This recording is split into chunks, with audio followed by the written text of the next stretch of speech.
আসসালামু আলাইকুম প্রিয় বন্ধুরা। সকালে সকালে আজকে নদীর পাড়ে গেছিলাম। এই যে দেখেন, কালীবাউসের চোখটা একবারে লাল টকটকা, জেতা কালীবাউস নদীর। এটা আনছি আজকে। আর এটা হচ্ছিল দেশি কোরাল মাছ।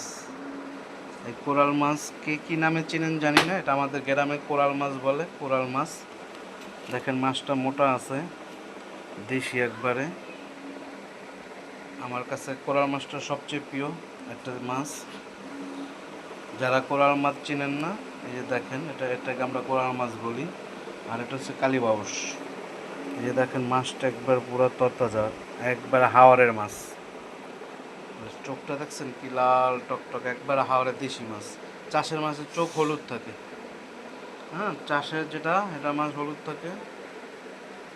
যারা যারা কালীবাউস খেয়েছেন তারা জানেন কালীবাউস খুব স্বাদ একটা মাছ। কেমন হলো সবাই কমেন্ট করে জানাবেন, আমার ভিডিও শেয়ার করে দিবেন।